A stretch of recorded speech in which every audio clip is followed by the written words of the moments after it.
Hello everyone, welcome to my channel. I hope everyone is having a wonderful day.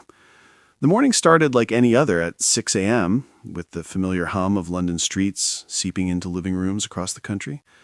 People sipped their coffee, scrolled through their phones, and tuned in to Good Morning Britain, or at least they expected to. But today something was off. The screen flickered to black just as the usual cheery intro music began. For a moment, viewers thought it was a technical glitch. Then, in bold, urgent letters, the familiar backdrop of the GMB studio was replaced with a stark announcement. Breaking news. Major story developing. Stay tuned. Twitter exploded instantly.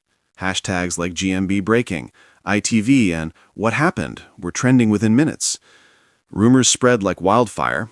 People speculated on everything from political scandals to natural disasters.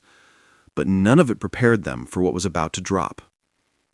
Inside the studio, the usual bustle of presenters, producers, and camera crews was replaced by a tense hush. Richard, the executive producer, paced the floor, phone glued to his ear. Lorraine, normally radiating calm and charm, looked unusually tense as she whispered into her earpiece. Behind the scenes, staff were scrambling to verify the details, aware that one wrong move could spiral into a PR disaster.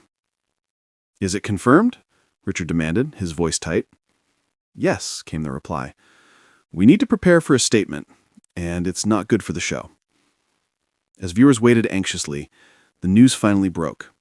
A major public figure, embroiled in a previously unreported scandal, had been linked to a series of controversial events that could reshape public perception. The details were explosive, and the timing was disastrous. Coincidentally, ITV's flagship daytime show, Good Morning Britain, had planned an entire segment celebrating this very figure's career. Back in homes across the country, people were glued to their screens as the usual morning cheer was replaced with shock and disbelief. Social media feeds filled with reactions, memes, and live commentary. "They can't cover this," one trending tweet read. Another read, "GMB just became the most watched channel in the UK, but for the worst reason." Inside the studio, the team had a decision to make. Do they stick to their scheduled interviews and segments, risking public backlash, or pivot immediately to address the scandal head-on? Every second mattered. Every choice could make or break not just the morning broadcast, but the reputation of the show itself. Lorraine took a deep breath. "We need transparency, no sugarcoating. Let's get the facts, go live, and address this head-on. We owe the audience that much." Richard nodded. "Agreed. Roll the footage of the news conference, cue the legal team, and brace yourselves." By 7:30 a.m., GMB was live again, but the tone had shifted. Gone were the lighthearted banter and celebrity interviews. Instead, the studio felt charged with gravity. The presenters reported the verified facts, analyzed the implications, and fielded live reactions from correspondents across the country. The nation watched riveted. Ratings surged, every eye glued to the unfolding story. But for ITV, the success was bittersweet.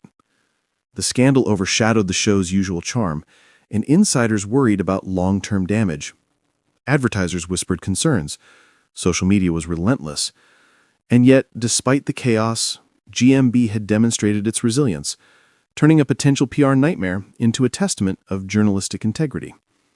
By the end of the broadcast, viewers were left with more questions than answers. But one thing was certain.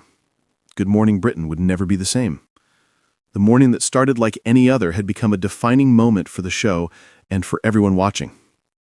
And somewhere in the newsroom, Lorraine looked at the empty studio lights and muttered, half to herself, half to fate, "Well, that was a morning to remember."